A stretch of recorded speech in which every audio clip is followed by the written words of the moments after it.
Amados, vamos pegar nossas Bíblias, vamos abrir na primeira epístola de Paulo aos Tessalonicenses.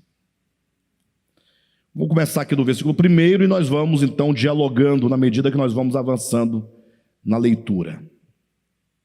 Diz assim o texto: Irmãos, quanto aos tempos e épocas, não precisamos escrever-lhes, pois vocês mesmos sabem perfeitamente que o dia do Senhor virá como ladrão à noite.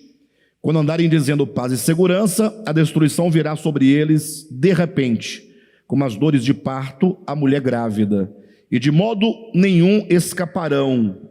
Mas vocês, irmãos, não estão nas trevas, para que esse dia os surpreenda como ladrão. Vocês todos são filhos da luz, filhos do dia. Não somos da noite nem das trevas, portanto não durmamos como os demais, mas estejamos atentos e sejamos sóbrios. Pois os que dormem, dormem de dia, e os que se embriagam, embriagam-se de noite. Nós, porém, que somos do dia, sejamos sóbrios, vestindo a couraça da fé e do amor e o capacete da esperança da salvação. Amém?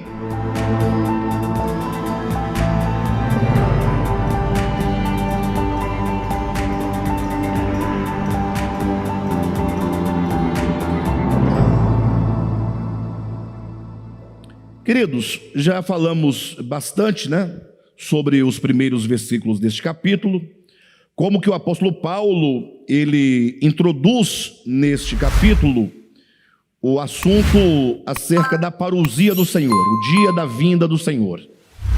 E Paulo, eu imagino, a partir desse último capítulo, é que ele então vai posteriormente escrever a sua segunda epístola, cuja ênfase é exatamente a parousia do Senhor ou os acontecimentos escatológicos vinculados à parousia de Cristo. Então, quando o apóstolo Paulo começa a nos falar sobre esse tema, logo ele nos chama a atenção para os tempos e as épocas. Isso me faz lembrar de um texto de Mateus capítulo 16, quando alguns líderes religiosos chegaram para Cristo e perguntaram para ele, pedindo algum sinal do Filho do Homem. Jesus disse: olha, vocês sabem discernir os tempos, as estações, mas vocês não sabem discernir o tempo, da restauração de todas as coisas, o tempo da vinda de Cristo, ou os sinais dos últimos dias. E isso Jesus fala no sentido de que não raras vezes o seu povo, sejam os judeus, no caso de Mateus capítulo 16, ou sejam os cristãos do tempo presente, nós costumamos não dar a devida atenção às coisas futuras, ao amanhã, digamos assim. Inclusive, domingo retrasado, quando ministramos aquela palavra sobre a parábola como é que é? A parábola do servo, não, a parábola do administrador infiel. Nós vimos ali como que Jesus, num dado momento, ele diz que os filhos das trevas, ou os filhos deste mundo, são mais hábeis, são mais prudentes que os filhos da luz. Ou seja, se você atentar para a parábola, o que Jesus está dizendo é que os filhos das trevas, ou os filhos deste mundo, conforme o contexto, está ali representado por aquele administrador que, sabendo que perderia o emprego, logo se preocupou com o seu futuro. Ou seja, ele perguntou: quando eu vier a passar necessidade, quem me receberá em sua casa? Então, pensando nisso, logo ele procurou proceder. Então, não somente aquele administrador infiel, ele pensou no futuro, ele se preocupou com o seu futuro, mas ele procedeu, de certa maneira, com vistas a garantir que no seu futuro ele fosse recebido pelos seus amigos. Então, são basicamente esses dois pontos que nos chamam a atenção. Quando Jesus diz que os filhos da luz são mais imprudentes que os filhos deste mundo, é como que ele dissesse que nós falhamos pelo menos nesses dois pontos. Falhamos em pensarmos no futuro. Ou seja, nós focamos muito o presente, estamos muito voltados para o hoje. Toda a nossa preocupação voltada somente para aquilo que nós podemos realizar hoje em prol de nós mesmos. Nos esquecemos de pensar no futuro, na parousia do Senhor, que seja na nossa morte, não é? E até mesmo quando nós pensamos, porque eventualmente nós podemos pensar sobre o futuro, mas a pergunta é, quando nós pensamos sobre o nosso futuro, nós apenas pensamos? Ou nós pensamos e procedemos como quem constrói um caminho, como quem deposita o seu tesouro, né, nos céus, no sentido de que tudo o que se faz aqui na terra é passageiro. Aquilo que se constrói para a eternidade, isso perdura para sempre. Então Paulo, ele segue nessa mesma temática, falando sobre os tempos e as épocas. E quando então ele fala sobre isso, ele vai falar da vinda do Senhor como o ladrão de noite, mas somente para aqueles que estão desapercebidos. E Paulo parte do pressuposto que nós, cristãos, que nós, os filhos da luz, que nós não seremos pegos de surpresa naquele dia. Esse é o pressuposto que Paulo parte nessa epístola. Entretanto, eu não sei se hoje ele falaria a mesma coisa e do mesmo modo. Ou seja, será que nós, os cristãos, eu falo nós os cristãos porque nós temos aí uma ampla revelação acerca dos últimos tempos, né? E diante de tantos sinais que nós estamos vendo surgir a cada dia, será que nós estamos mesmo atentos? Ou, como diz o apóstolo Paulo, seremos pegos como aquele homem cuja casa foi roubada porque ele não aguardava pelo ladrão de noite? E Paulo então, ele ao falar sobre esses dois grupos de pessoas, os apercebidos e os desapercebidos, ele cria pelo menos três metáforas importantes. Ele cria a metáfora da noite e do dia, ou seja, dizendo nós somos filhos da noite, ou melhor, desculpe-me, nós somos filhos do dia e não da noite. E aí ele vai estabelecer a dicotomia luz e trevas.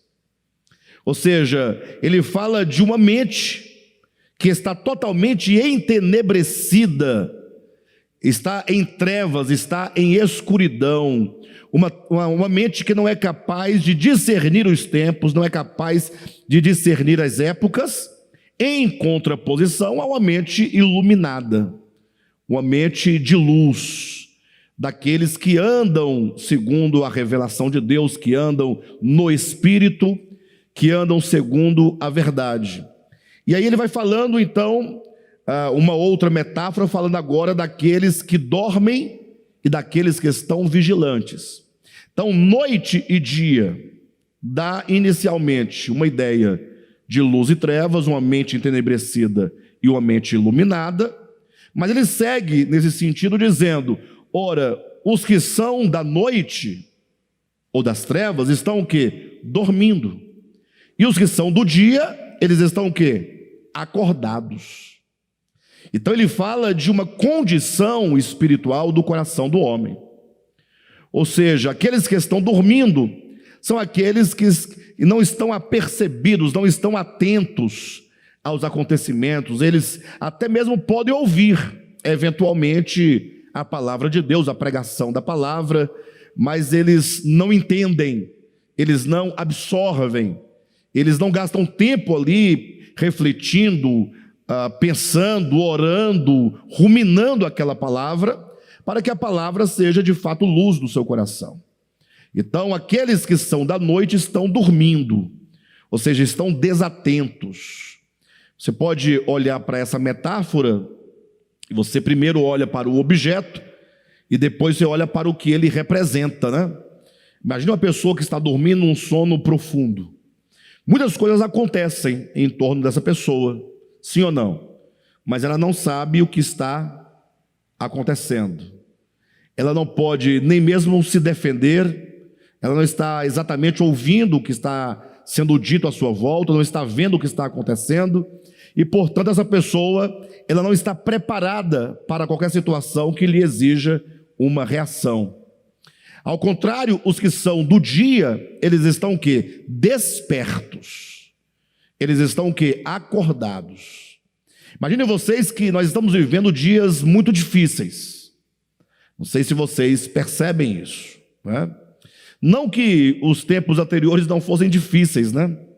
Mas é que cada dia mais as dificuldades, as lutas, as tribulações, elas estão se intensificando muito rapidamente. As tensões entre os homens, na sociedade, estão aumentando. Os rumores de guerra, né? Os rumores é quando você está ouvindo falar de guerras, de possíveis guerras. E o fato é que quando a pessoa está dormindo, ela está desatenta, essa pessoa ela não é capaz de perceber. Embora ela veja os acontecimentos, mas ela não consegue fazer o link ou a relação com os últimos dias. E Paulo fala então daqueles que estão despertos, aqueles que estão atentos, aqueles que estão olhando, aqueles que estão vendo. Interessante que essa questão de estar atento, isso me lembra basicamente dois grandes ofícios de homens dons na igreja. O primeiro é o dom ministerial de profeta, né? Quem são os profetas do Novo Testamento? Conforme está lá em Efésios capítulo 4, versículo 11.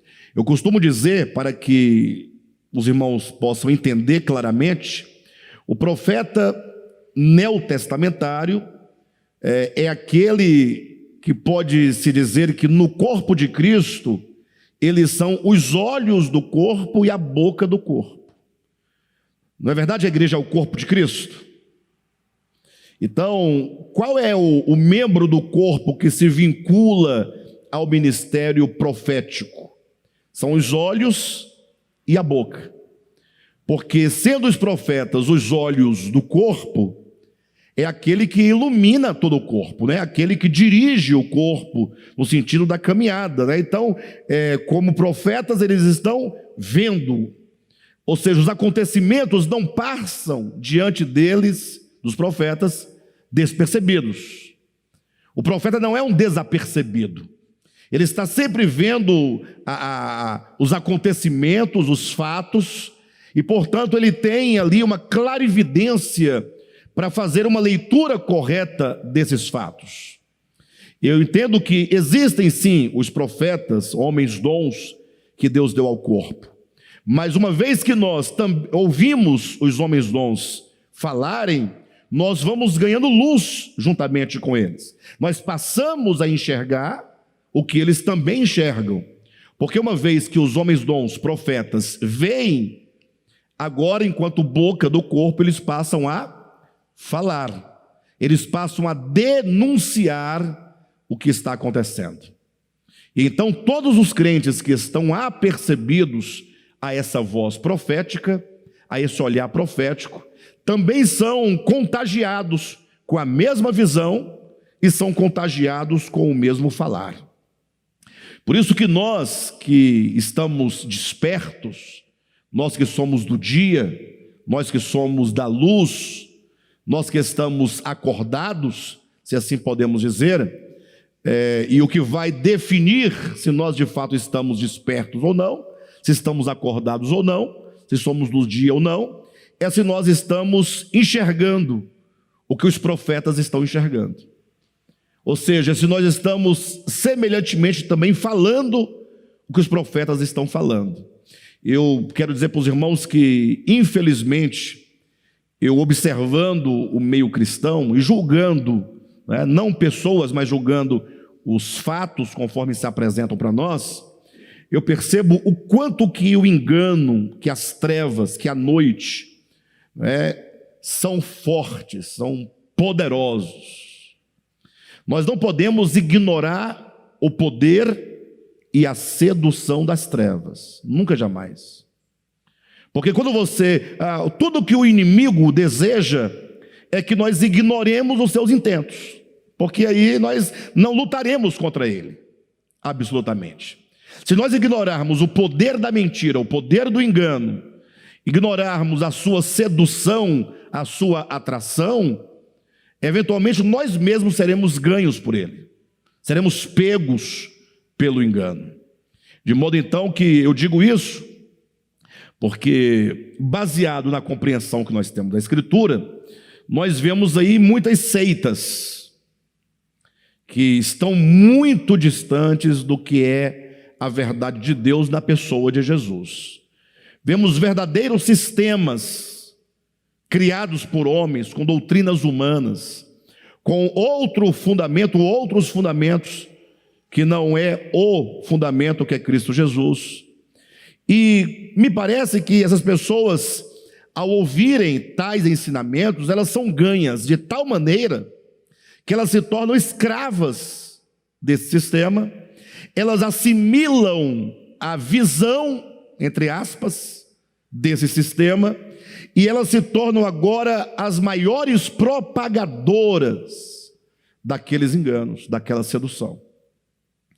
Eu vejo pessoas aí falando tantas coisas, pessoas procedendo, pessoas... Essa semana mesmo tivemos experiência aqui no local de reuniões, fazendo algumas atividades aqui durante o dia, e algumas pessoas eventualmente entraram aqui, que não faz parte do nosso grupo, e falaram sobre política para mim, tentando me seduzir, e eu falei, olha, a única ajuda que eu posso dar para esse seu candidato, já que ele é um servo de Deus, já que ele é um pastor, eu vou dar uma ajuda muito boa para ele. Nós vamos orar para que Deus não permita que ele seja eleito, né? Porque vai ser a melhor bênção da vida dele se ele não for eleito, porque ele será livre de muitas armadilhas. Seu coração estará sendo, pelo menos nesse campo, estará sendo guardado, não é? E outra vez também, aqui ainda nessa semana, outra pessoa me falando acerca da obra, né? Eu falando dos custos, né? Falando com trabalhadores mesmo aqui, que estavam prestando serviço, e eu falei, ele falando, não, vocês podem pagar, a igreja tem muito dinheiro. Eu falei, não, essa não tem. Tem, essa tem. Eu falei, não tem. Eu falei assim, e cadê Deus? E cadê não sei o quê? Foi falando, né? Aí eu falei, olha, na verdade Deus, ele é o dono do ouro e da prata, isso é verdade. Mas agora tudo depende do discurso que os pastores têm para com a igreja. Pastores que mentem, que enganam, que seduzem, que usam textos impróprios, que ameaçam, certamente eles conseguem arranjar bastante dinheiro. Você tem razão. Mas se trabalhar com a verdade, não. E essas pessoas com quem eu conversei tentavam me convencer do contrário, não é? E eu via verdadeiros militantes da política, militantes da religião. Vejam com que facilidade nós somos seduzidos, nos tornamos militantes gratuitos do engano. Não que a política seja um engano, mas o ambiente é muito hostil e muito propício para a corrupção. E eu fico pensando, poxa, como essas pessoas conseguem seduzir de tal maneira as pessoas? Quando você vai para o lado das Escrituras, para o lado da boa exegese bíblica, para o lado de você abrir o entendimento, esclarecer as verdades bíblicas, mostrar a verdade de Deus na pessoa de Jesus, o quanto é difícil gerar visão nas pessoas. Não é fácil. Não é fácil. As pessoas ouvem, entendem e gostam, mas não raras vezes não se gera visão espiritual, porque a visão espiritual não é mero entendimento, Visão espiritual é compreensão. Compreensão é estar preso juntamente, é se prender à coisa, se prender à verdade. Alguém que tem a compreensão da verdade, ela está agora atada à verdade de tal maneira que a verdade passa a governar a sua vida. Mas, queridos, eu poderia dizer que, tecnicamente falando, a verdade é muito mais poderosa do que a mentira. Mas eu só posso dizer isso se olhar do ponto de vista escatológico. Ou seja, eu tenho plena convicção que a verdade prevalecerá. Agora, do ponto de vista da praxis da igreja, do ponto de vista empírico das nossas experiências, nós vemos que o engano é muito mais fácil de prender a pessoa, ele tem muito maior sedução, muito maior força. Talvez o grande problema seja a falta de amor pela verdade. Gostamos de ser seduzidos, gostamos de ser enganados. E a verdade parece, portanto, pouco atrativa, porque a verdade, ela liberta o homem. Jesus não falou, e conhecereis a verdade, e a verdade vos libertará? O problema é que quando o homem é liberto pela verdade, ele agora já não sabe mais o que fazer com a sua liberdade. Esse é o grande problema. E as pessoas então preferem, elas não amam a liberdade necessariamente, porque é preferível você estar dentro de um barquinho, embora um barco frágil, embora entrando água dentro desse barco, mas você pelo menos sente o casco, né, ali do barco sob seus pés. Você quer sentir uma segurança, você quer ter uma segurança, né? Quando Jesus fala então, Pedro, venha, deixa o barco e ande sobre as águas. Isso é liberdade, não é? A pessoa você andando sobre as águas, isso não é liberdade? Mas quando Pedro coloca seus pés sobre as águas, e ele não sente fundamento, ele coloca o pé afunda, né?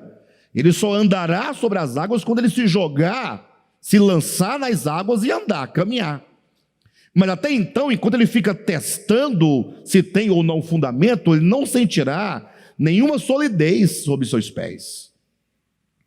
De modo que quando Pedro entrou nas águas, né, diz o texto, que ele deu 1 ou 2 passos, ele olhou para o lado, viu as ondas, começou logo a naufragar. Então, às vezes nós achamos melhor o Egito. O Egito, ele pode ser que tenha escravidão, pode ser que nós apanhemos, não tenhamos liberdade, né? Mas pelo menos nós tínhamos a garantia do almoço, né? Carne, cebola e alho. Ou seja, melhor escravo alimentado do que um livre com fome. Então as pessoas, não raras vezes, nós, não raras vezes, preferimos um lugarzinho seguro, preferimos as muletas e não queremos nos arriscar num caminho de liberdade.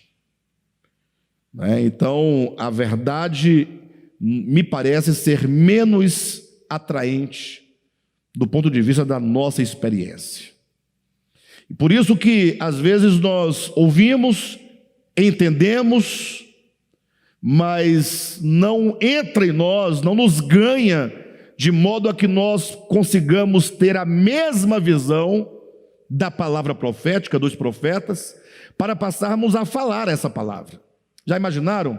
Todos nós falando o dia inteiro, propagando, falando a palavra, né? Não é falando o dia inteiro qualquer coisa, falando a palavra.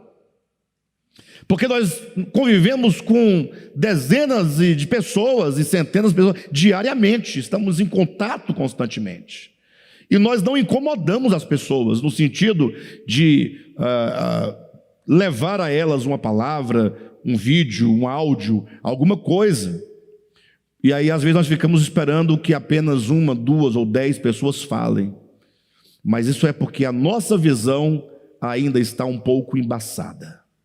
Nós que somos do dia precisamos olhar para os profetas para capturar sua visão espiritual, capturar o seu falar e somarmos a essa voz profética, todos falando, lógico, uns com maior clareza, outros com menor clareza, mas todos com o mesmo empenho, com o mesmo ímpeto, com a mesma disposição, com a mesma vontade, com o mesmo desejo. Um outro ofício da igreja que fala acerca dessa visão espiritual são os presbíteros, né? Os presbíteros. Pelo menos o ensinamento da Escritura é que os presbíteros da igreja, aqueles que administram as coisas referentes a Deus, eles são também chamados de bispos. Eu sei que essa palavra bispo há muito perdeu o seu significado. Desde que a igreja romana transformou o episcopado numa hierarquia, essa palavra bispo perdeu todo o seu significado, todo o seu sentido. Esvaziaram a palavra bispo do seu sentido original e encheram de palha, né, de um sentido enganoso, porque se entende hoje em dia que o bispo é um líder de muitas igrejas. Se aquele líder alcançar um domínio, um governo, uma administração sobre um determinado número de congregações, então ele é um bispo. Se ele é só de uma igreja, ele é um pastor, ou um presbítero que seja. Mas isso nada tem a ver com o sentido da palavra bispo na sua Bíblia. A palavra bispo vem do grego episcopos, que significa literalmente supervisor. E até a palavra supervisor também perde o significado um pouco, porque nós pensamos no supervisor enquanto uma função. Esquecemos que a palavra supervisor, embora seja de fato uma função, mas pega no sentido imediato da palavra. Super é grande, visor é visão. Um supervisor, ele tem uma visão grande, lata, sobre o todo no qual ou o qual ele administra. Por isso que na literatura, interessante, né? Na literatura também existe a ideia do episcopos. Eu fiquei admirado quando na faculdade de letras, estudando literatura, eu aprendi a teoria do episcopos. Quando o professor falou a teoria do episcopos, eu falei, opa, alto lá. Episcopo é o bispo, né? Mas na literatura também tem a teoria do episcopos. Por exemplo, quando você pega aquele livro de Machado de Assis, Memórias Póstumas de Brás Cubas, fala que o Brás Cubas ele precisou morrer para que do outro lado da existência ele pudesse enxergar melhor a existência humana. Ou seja, ele próprio vai dizer, né, no postumamente, já na sua morte, ele vai dizer que enquanto ele viveu entre os homens, nessa dinâmica da existência humana, ele não podia perceber de fato o que estava por detrás dos acontecimentos, dos sentimentos, das reações das pessoas, dos relacionamentos. Daí ele precisar de ir para além túmulo, como quem se distancia. O episcopos, ele tem um olhar distanciado. De longe agora ele podia olhar e ali, já não estando mais envolvido sentimentalmente, não tendo mais compromisso algum com o modo como os homens se organizam, ou mesmo com a grande, como eu posso colocar, com a grande convenção de convivência. Nós vivemos uma grande convenção de convivência. Fala a verdade, irmãos, fala a verdade. Às vezes eu sou muito espontâneo, né? Eu sou extremamente espontâneo. Respeito todos os lugares onde eu vou, mas eu quebro muitos protocolos. Porque geralmente eu começo a proceder de maneira tão natural como eu sou, e as pessoas acham às vezes diferente, né? Acham estranho, ficam me olhando assim de um lado. A gente fala, meu bem, você não pode falar essas coisas. Eu falei, eu posso falar, né? Eu faço parte da convenção, mas mais ou menos, né? Mais ou menos, mas existe uma convenção humana. E as pessoas então têm que proceder segundo aquela convenção, mas não passa de uma mentira. As relações humanas são uma grande mentira. Basta você ir a um casamento, uma reunião de casamento. Todo mundo tem que estar escovado, tem que estar bonito, bem vestido, não pode estar brigado. Se está brigado, finge que não está. Um casal vai entrando como testemunha, aí vê que não se falam ali há 5, 6, 10 anos, sem se falar o casal. Mas foram convidados para ser os padrinhos do casamento, então agora eles têm que sorrir para a foto. Inclusive essa era cibernética, né? Dessa nossa sociedade líquida, as pessoas tiram foto sorrindo, aí acaba de falar, fecha a cara de novo. Falei, mas por quê? Por que tem que... Tudo bem, sorrir, até que dá para sorrir, na foto, vamos tirar uma foto, vamos sorrir, mas que seja um sorriso normal, mas ficar mostrando os dentes, não faz sentido, irmãos, não tem sentido uma coisa dessa. Mas por quê? Porque tem que sair bem na foto. As pessoas têm que olhar lá no seu Instagram e ver que você é feliz, alegre. Pura mentira. Então, a teoria do episcopos, ou o ofício do episcopos, do episcopado, é aquele que se distancia para que de longe ele possa perceber as coisas. Então, essa questão de ser do dia, de ser da luz e de estar acordado e, portanto, apercebido, é uma questão de você ter um olhar claro, esclarecido, ter o distanciamento necessário para perceber o espírito desta era. O espírito dessa era. Quando você, por exemplo, lê ali em 1 Timóteo capítulo 3, ou em Tito capítulo 1, Paulo falando sobre os episcopos, ali tem uma série de características desses episcopos, né? Se vocês lerem, vão perceber que Paulo traz uma série de exigências. E eu já fui surpreendido uma vez por um irmão da igreja dizendo: tá vendo, Alexandre, você tem que ter essas características. Eu falei: você? Ele falou: eu não sou bispo, é você que é bispo, tem que ter tais características. E ele não sabe que os bispos, enquanto líderes, eles são os modelos. E se são modelos, significa que visa que toda a igreja se espelhe e proceda, portanto, semelhantemente. Daí a ideia de que nós, ao olharmos para o profeta, que está sempre acordado, que está sempre desperto, que está sempre olhando, sempre enxergando e, portanto, falando, e para os episcopos, né, que também estão ali enxergando, aquele que olha de longe, aquele que vê toda a congregação, devemos nós assimilarmos destes homens a mesma visão, o mesmo falar, para que nós possamos nos fortalecer mais e mais. Então Paulo, ele está aqui preocupado com que nós sejamos da luz, sejamos do dia e estejamos acordados. Quem está acordado aí? Quem é que está acordado aí, né? A terceira metáfora que Paulo vai usar é quando ele diz aqui no versículo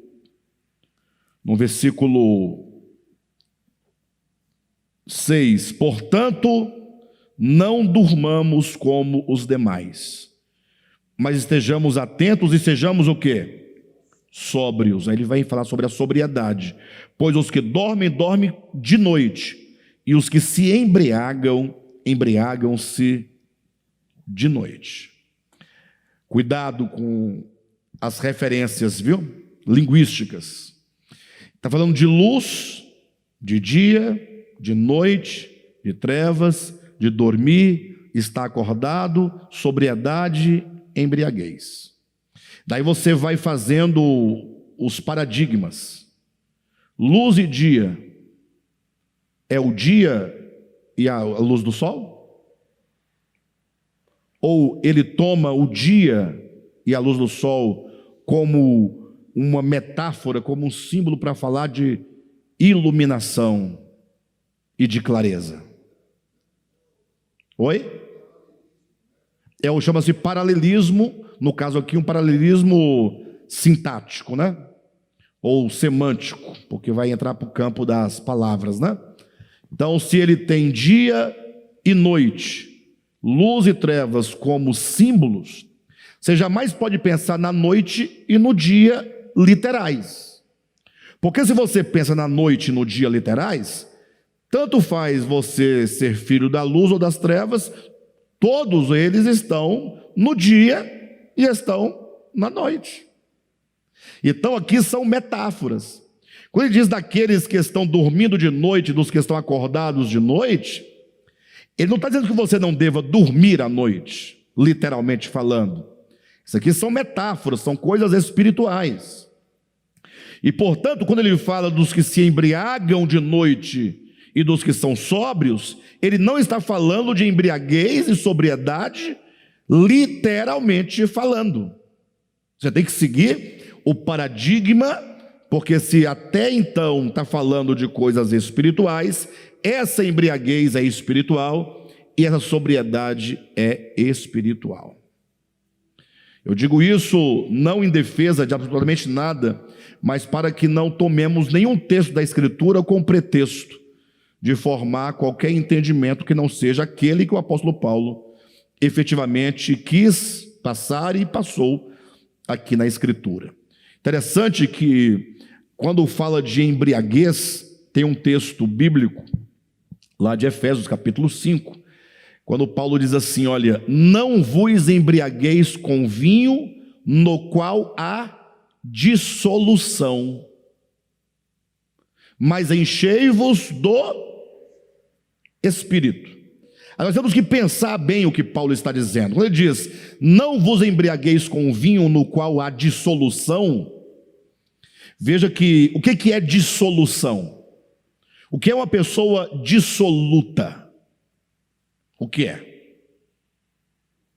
É uma pessoa que gasta demasiadamente. Ele diz que o vinho gera dissolução.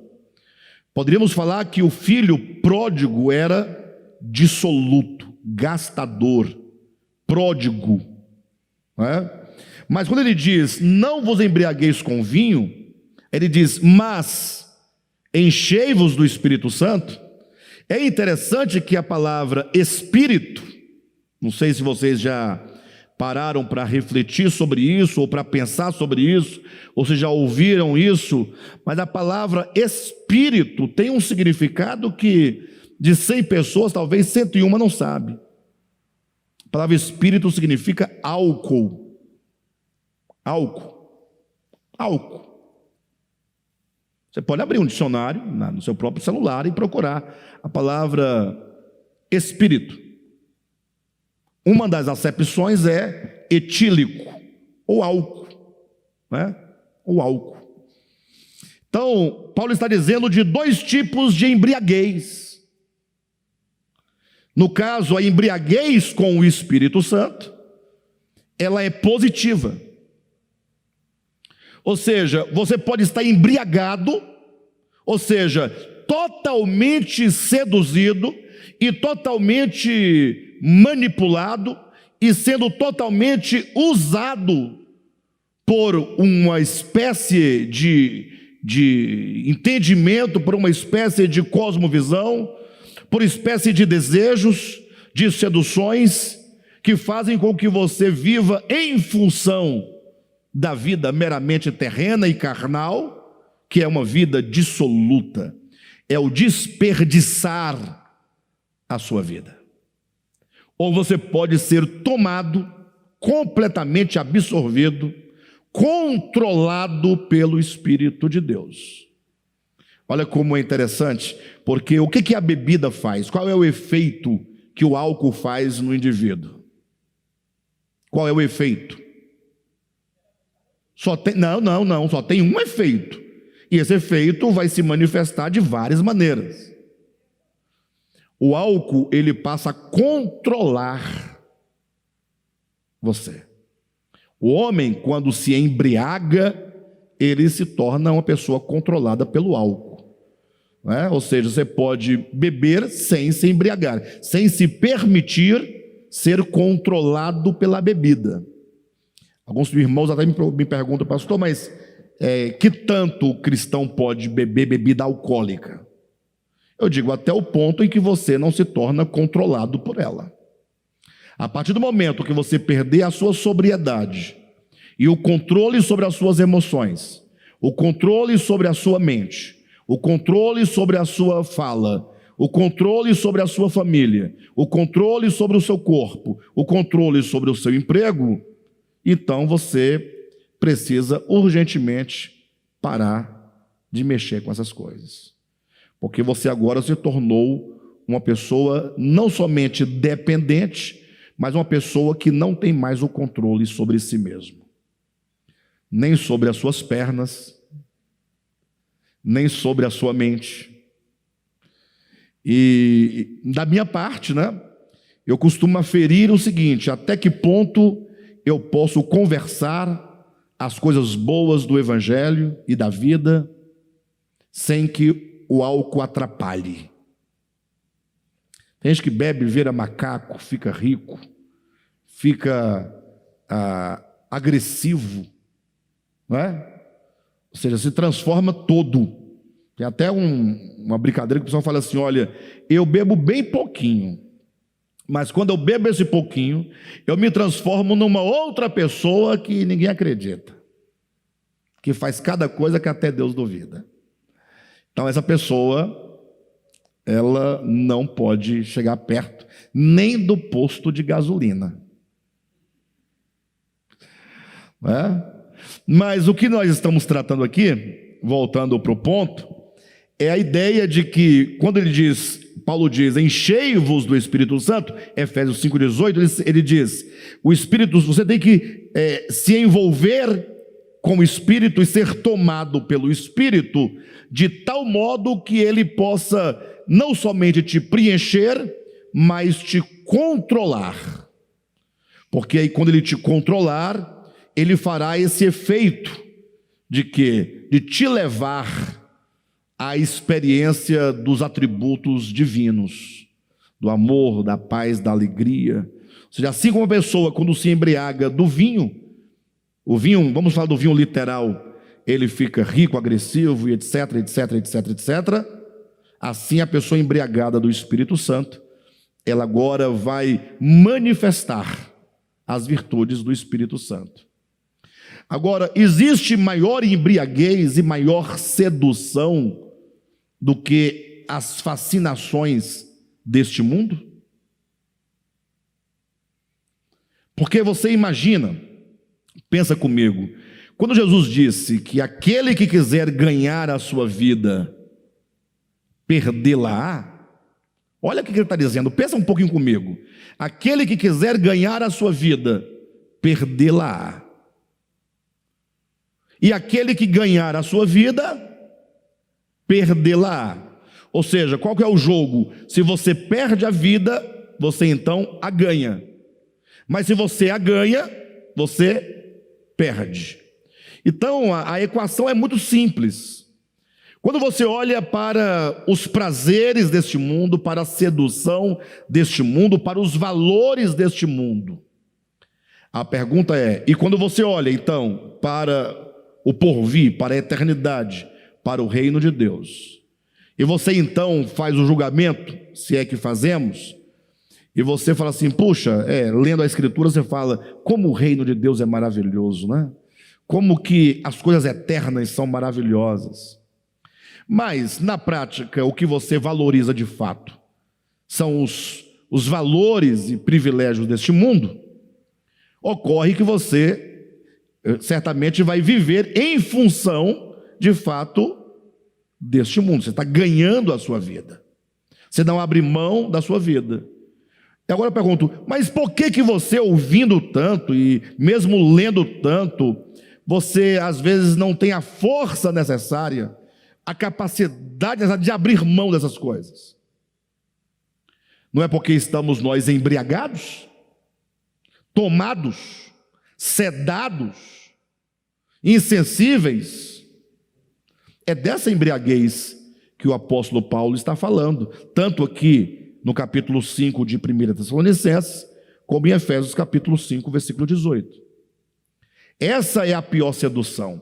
Basta você ler Apocalipse capítulo 17 e capítulo 18, quando fala sobre a grande Babilônia, ele falando sobretudo acerca do mundo religioso, diz como que a grande Babilônia está embriagada, totalmente embriagada. Ou seja, a pessoa embriagada, ela perdeu completamente a sua capacidade de discernimento das coisas. Ela não consegue mais perceber, não consegue mais sentir, não consegue mais diferenciar, não consegue mais julgar as coisas. Por isso que quando você às vezes fala as escrituras para alguém, você apresenta uma verdade a partir da pessoa de Jesus, como chave hermenêutica, não raro os cristãos, ao ouvirem, o que eles fazem? Eles desconfiam de você, eles se afastam de você e eles não querem ouvir você, estão embriagados. Essa embriaguez espiritual é a embriaguez que certamente marca essa era de Laodiceia. É a era que é a marca principal, a insensibilidade e a embriaguez referente a este mundo e referente às coisas religiosas. Veja então o versículo 8, que diz, Tessalonicenses capítulo 5, versículo 8. Nós, porém, que somos do dia, sejamos sóbrios, vestindo a couraça da fé e do amor, e o capacete da esperança da salvação. E mais uma vez o apóstolo traz aqui a ideia desses três pilares: a fé, a esperança e o amor, que são, na verdade, as três colunas que formam o tripé de uma vida cristã saudável. Não nos é requerido, irmãos, que nós sejamos mestres na palavra, que nós entendamos de escatologia, que nós saibamos, tenhamos todo o conhecimento, mas o que é requerido de todo cristão verdadeiro, e este pode não ser uma pessoa exatamente que tenha toda a compreensão teológica, são três coisas que são básicas: a fé, a esperança e o amor. Essa fé é a fé na pessoa de Jesus Cristo, na pessoa de Deus, aquele que tem fé em Deus e tem fé em Jesus Cristo. Uma fé, como diz o apóstolo Paulo a Timóteo, uma fé pura. Aqueles que têm uma fé pura, prestem atenção, em Deus, uma fé pura em Jesus Cristo, ainda que ela seja uma pessoa que não saiba ler, e portanto, se não lê a Escritura, as pessoas acabam ficando à mercê dos mestres, dos pastores, dos líderes. Mas aqueles que têm uma fé pura, Deus não os deixa enganados. Não os deixa enganados. Pode ser que ela até esteja num lugar onde tem muito engano, mas a fé pura da pessoa leva ela a uma comunhão pura com Deus, e Deus a preserva no seu coração, a preserva no seu entendimento. Não pensem vocês, queridos, que o amplo conhecimento da Escritura vai te livrar de uma fé impura. Não pense isso. O que vai nos guardar de qualquer mentira, de qualquer engano, é exatamente você ter um coração puro e uma fé sem hipocrisia. É você saber que aquilo que você busca é verdadeiramente a Deus.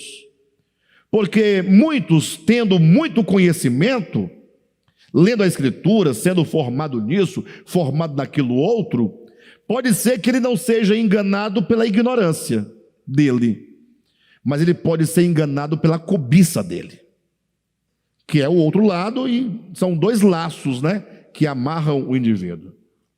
Então, não se fiem dizendo, eu sei ler, eu leio a Bíblia, eu tenho conhecimento assim, e o fulano, coitado, não tem, analfabeto. Isso é pura bobagem. Deus busca corações puros e corações simples. E quando se tem, então, uma fé sem hipocrisia, o Senhor trabalha naquela pessoa na medida e na proporção do seu entendimento, e Deus realiza a sua obra sem problema nenhum. Imaginou se Deus dependesse de algum conhecimento formal para salvar uma pessoa? Não é? Jamais ele poderia salvar a maioria dos brasileiros, Então não podemos nos fiar nisso. Precisamos da fé. Essa fé enquanto alicerce. E é o que mais nos falta nos dias de hoje, é a fé. Até porque o conhecimento e o entendimento de muitas coisas tem gerado no coração de muitos a incredulidade. Entender a Escritura é muito bom, é preciso nós estudarmos, é preciso nós compreendermos os temas bíblicos, mas até esse estudo, essa compreensão é uma faca de dois gumes. Veja o que Paulo vai dizer à igreja de Corinto, que era uma igreja abençoada com o conhecimento. Ele vai dizer: olha, o conhecimento mata, mas o amor edifica. 1 Coríntios capítulo 8, salvo engano, o versículo 1, se eu não estiver enganado. Ele adverte aos irmãos que o conhecimento tem que ser simples. O conhecimento não é para o conhecer, o conhecimento é para a experiência. Quando nós vamos entendendo, compreendendo as coisas de Deus, o objetivo é que nós nos tornemos melhor. O objetivo é que nós ajustemos o nosso coração, ajustemos a nossa mente. Por isso que Paulo vai dizer: a fé, essa fé pura, o amor, como irmã da fé, ou seja, o amor é que vai nos livrar da arrogância, nos livrar, do desprezar o outro que não tem o entendimento. E Paulo fala também da esperança. A fé em Deus, é para com Deus e Jesus Cristo, sua obra, não é? O amor para com os santos, para com os irmãos, para com os homens, de uma maneira geral, e a esperança na segunda vinda do Senhor. A esperança não é escatológica do ponto de vista teológico, tá? Porque aí logo vão questionar se a sua esperança é no pré-tribulacionismo, no pós-tribulacionismo, no mesotribulacionismo. Tem até aqueles assim: não, eu creio no mesotribulacionismo. Não, para de bobagem. Você crê em Deus, em Jesus Cristo e na sua palavra. Esses arranjos teológicos, você pode até adotar um conceito para você. Você não é de ferro, você é ser humano. Nós temos que ter alguns pontos de vista, mas não são eles o alicerce da nossa esperança. A nossa esperança não pode ser explicada a partir de um arranjo teológico. O que é de fato a esperança? É você ter a certeza, a consciência e aguardar com expectativa o dia em que Deus há de intervir na história humana. O modo como Ele fará, você pode ter algum entendimento na Escritura, mas ele nunca será um entendimento absoluto. Nunca. Entenda isso. Nós falávamos numa quarta-feira passada aí, ou foi numa reunião de querigma, e nós fizemos uma abordagem escatológica. Foi no querigma, eu fiz uma abordagem escatológica. E aí um irmão que estava participando no final do estudo me abordou dizendo: mas você falou que a gente não tem muita clareza sobre escatologia, aí você vai dar uma aula dessa, então se você não tem clareza, quem é que tem? Mais ou menos isso. Falei: não, você não está entendendo. Nós temos clareza teológica, escatológica dos estudos. Agora, o modo como o Senhor fará todas as coisas, não é? Porque a Escritura usa de várias linguagens, de vários modos. Certamente, o saber com exatidão os fatos não está para nenhum de nós, é coisa futura. Então, esse conhecimento escatológico, teológico, ele não pode ser fundamento da nossa fé.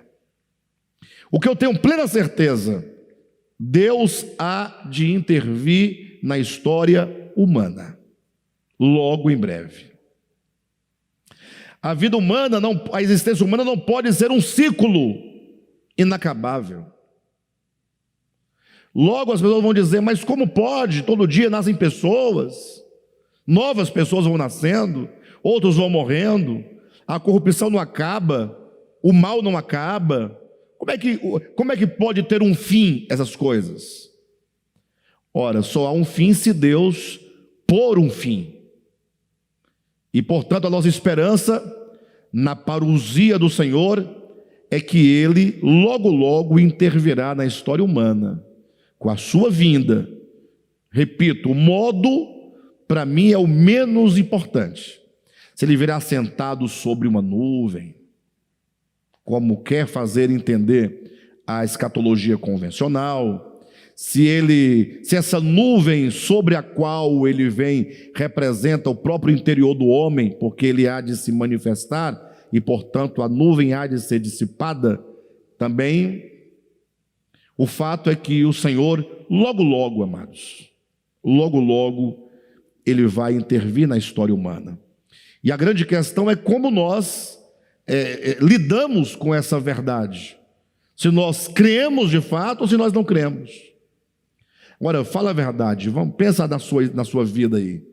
Esse mundo nos enreda de todo lado, não?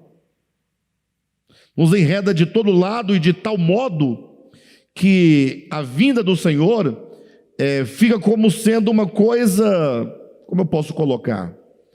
Fica como sendo uma utopia, né?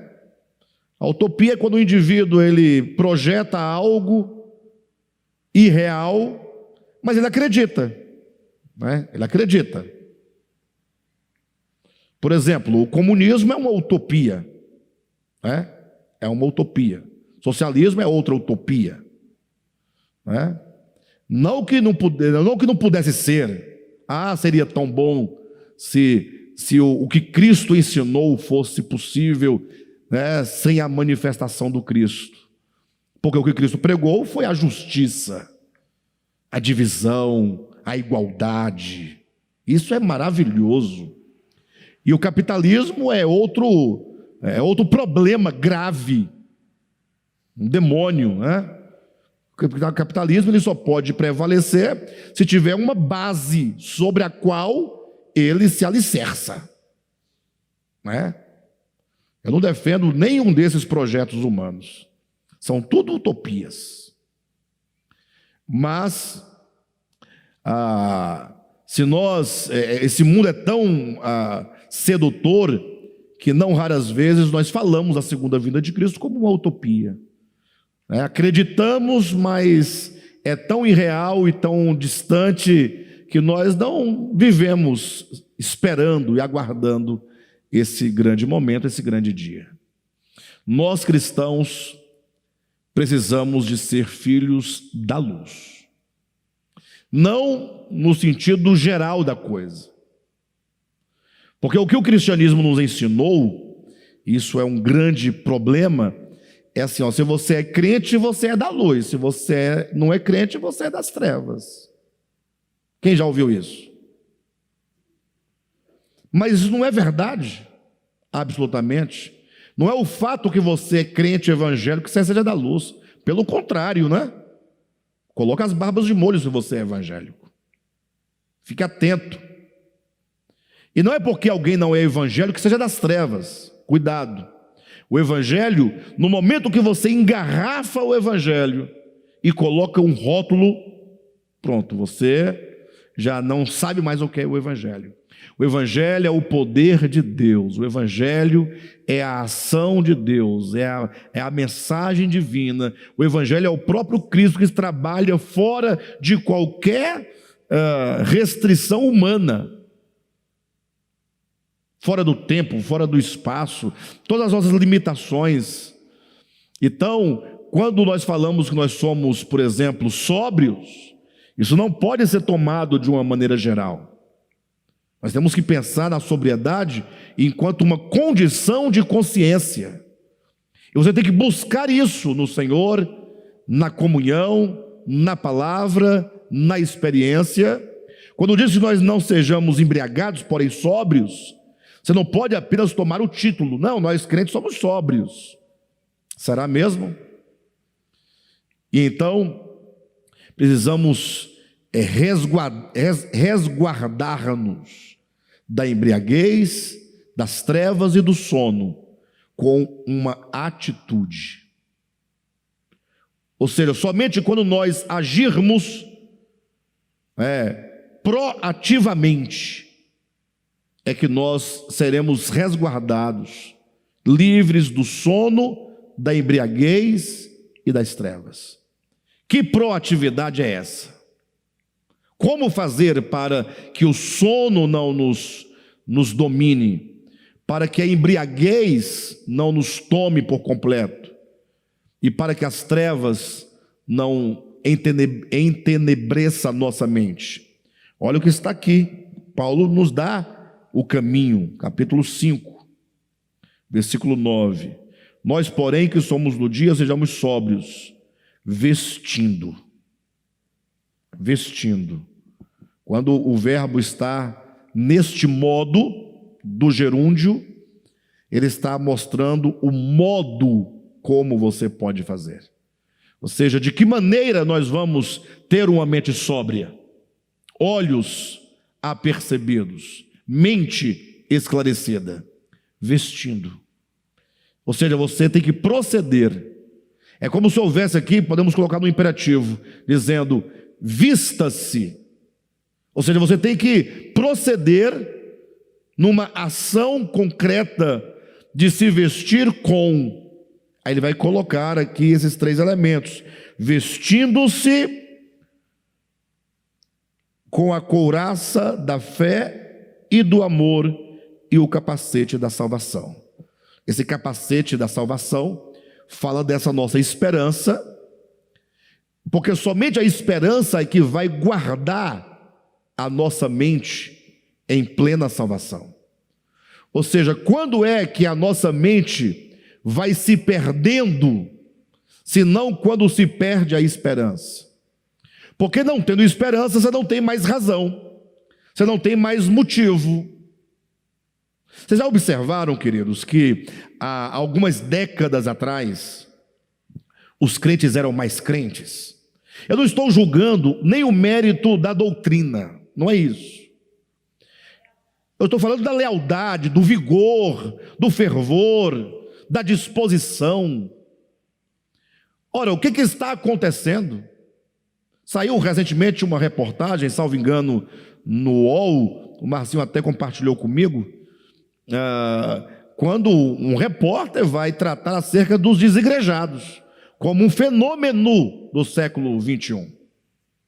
Então imagine quando um repórter, alguém que não tem nenhuma relação com a igreja, pelo menos diretamente, mas ele está no jornal, escrevendo uma matéria de jornal, dizendo, olha, existe um fenômeno no século 21, que compreende, popularmente falando, os desigrejados, os que abandonam as igrejas. E aí, dentre outras coisas que ele fala, ele coloca alguns porquês disso está acontecendo. Ele coloca praticamente essas 2 coisas. Primeiro, por causa do cansaço e, sobretudo, porque os cristãos estão percebendo a farsa do sistema. Eles percebem que não é saudável, que a condução como a igreja tem conduzido os seus fiéis está lhe tirando a liberdade, está lhe privando de conhecer verdadeiramente o que tem que conhecer. Ou seja, o sistema é um sistema de dominação. Descobre-se isso, você fala, eu não quero isso para mim. Mas ele diz uma outra coisa. Ele diz, ou será que a igreja está precisando urgentemente de uma reforma interna? Olha o que ele está dizendo. Agora, entende-se essa reforma interna de várias maneiras. E eu, trazendo isso para a nossa experiência, eu tenho pensado como fazer para que nós DEVAP, não adianta a gente pensar nos cristãos de Taguatinga, que nós não damos conta nem da gente, imagina dos outros. E se alguma coisa deve ser feita, deve começar por nós, e não pelos outros. Se queremos influenciar alguém, sejamos os primeiros a serem influenciados. O que fazer para que nós possamos ter essa reforma, não eclesiástica, não, mas que nós possamos rever o que está acontecendo conosco, que nós temos perdido o fervor. Interessante como que antigamente nós congregávamos, e eu fui de igreja a minha vida quase todos os dias da semana, segunda, terça, quarta, quinta, sexta, sábado, domingo o dia inteiro. Nós íamos, nós íamos. Numa das igrejas pelas quais eu passei, interessante, eles faziam uma tal semana de oração. Eu até pensei em fazer isso aqui na nossa igreja, não com o nome semana de oração, mas seguindo o mesmo modelo. O que é uma semana de oração que eles fazem lá? 7 dias ininterruptos de reunião com um tema. Eles pegam um tema, segunda, terça, quarta, quinta, sexta, sábado, no domingo fecha. Pá! Uma conferência estendida. Não é? Mas aí eu fico pensando, puxa, mas teremos público? Teremos público? Talvez alguém responda, não, pastor, não preocupe com o público, pastor. Nós vamos estar em casa assistindo pela internet. Não é? Mas, queridos, em nome de Jesus, pense comigo. Primeiro que a internet, embora seja algo muito bom, porque dá acesso a muitas pessoas, a alguma coisa que ela possa não ter, eventualmente, mas os irmãos não têm ideia de 2 grandes prejuízos quando nós não nos reunimos presencialmente. O primeiro prejuízo é o calor, é a presença. É o primeiro grande prejuízo. Você não pode trocar os seus relacionamentos orgânicos por uma tela de computador. Leia Bauman, A Sociedade Líquida dos Tempos Modernos. Leia Bauman, para vocês terem uma ideia. E olha que o camarada lá está falando no âmbito da sociologia e filosofia. Ele não está falando de igreja, nem de Deus, nem de Bíblia. Mas ele diz, olha, ele até conta um caso, ele fala assim, olha, um jovem de hoje em dia tem não sei quantos mil amigos, tem centenas e milhares de amigos. E ele fala assim, ele já faleceu, mas quando ele falava, ele era um senhor já de seus 90 e poucos anos, ele dizia assim, eu na minha vida toda tive não mais que 5 amigos. E um jovem hoje em dia de 15 anos tem milhares de amigos. Ele falou, o problema é que esses amigos da sociedade líquida são amigos sem relacionamento, sem vínculo, sem calor, sem comunidade. Então, que a internet seja um paliativo para aqueles que estão sem acesso a um lugar físico onde você possa ir. A pandemia já acabou, queridos. Já acabou. Pandemia acabou. O vírus não acabou. E não vai acabar. Você vai conviver com ele agora, daí para frente, sempre. Cada dia melhorando mais a tecnologia para você poder lidar melhor com esse vírus, para você não morrer, para você ter menos sequelas, etc. e tal. Mas a pandemia acabou. Até porque pandemia não é nem mesmo uma epidemia. Pandemia é o alcance de uma epidemia. É o alcance. Uma vez que é global, chama-se pandemia.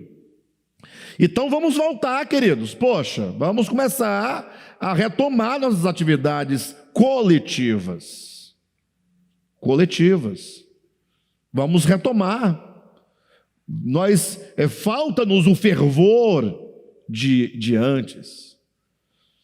Então, já imaginou 7 dias consecutivos tratando de um tema maravilhoso, com música, com os irmãos, coisa gloriosa.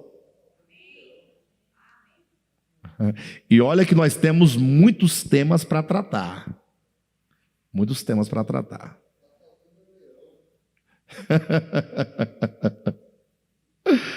Oh, queridos, revestindo-nos com a couraça da fé, do amor e do capacete da salvação, que é o que vai guardar a nossa mente. Tá bom, queridos? Eu espero que nós acordemos. Não permita que este século por meio de um sofisma de uma enfermidade, te prive da comunhão dos santos. Amém? E eu não estou lendo chat nenhum aqui, mas falando eu no domingo passado, sempre tem alguém que comenta lá, e alguém diz, e eu falando sobre a igreja, sobre reunir, alguém comentou dizendo, não, igreja são pessoas, não é congregação. Aí para as pessoas que assim pensam, eu peço que você adquira um bom dicionário. Tá bom?